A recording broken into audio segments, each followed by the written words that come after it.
Hello, hello, hello! Tayo pala ay magiging vlogger for today. Relax, relax si Pogi. Ayan. So, I just woke up and I need some stretch my muscles up. I'll be folding my bed together with my blanket. What's up, amigos? Another stretches and warm-ups. Papogi muna. Char.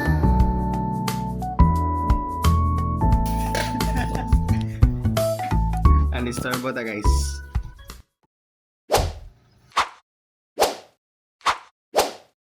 So, good morning everyone. So today I'll be filming my day as a student in college as a first year, and I will show you how I do mine. So, start up! Dahil maaga pa, maglilinis muna tayo. Sayaw ka, friends. Ayun o. Baliw. Dahil wala tayong mama dito sa boarding house, tayo muna magiging cook. Ako pala ang magiging cook. After a couple of minutes, luto na ang ating niluto. May pa-plating pa. Before I ate my food, so I would drink water first so I could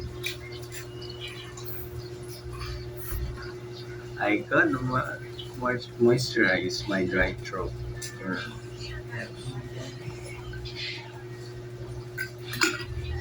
Something. Then let's eat.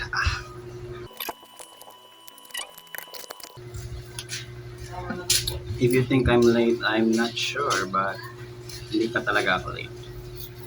I am still not late. So today is our class hours would be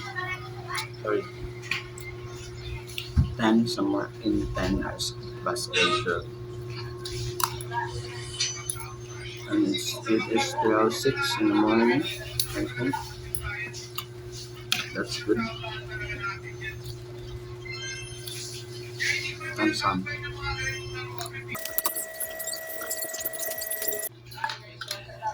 Busog na ang uncle mo. So today we are going to shower the Tiger Bath. Daddy, chill.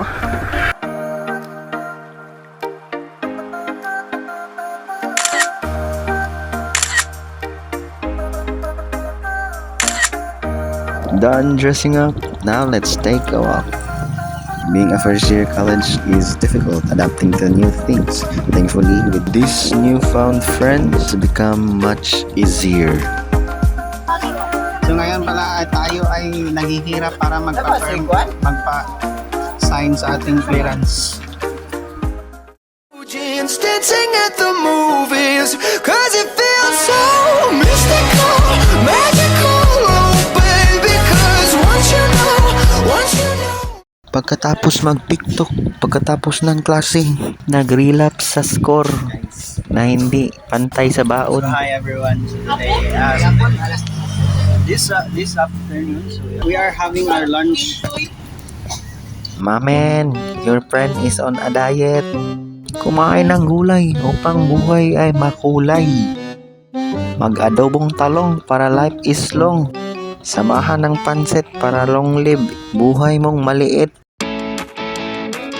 Kain-kain mga choy, mga koys, mga yo. So guys, we are already done eating, so now we are going back to the room. So guys, look at my head. I got bumped into something and a little bit scratch na there.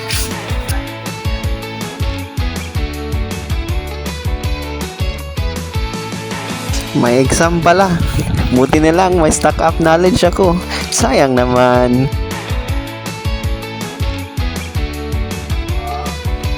Another discussion for today, and it's very exhausting na. Buti na lang natapos ang araw na hindi natatapos ang aking buhay. Char, let's call it a day, everyone.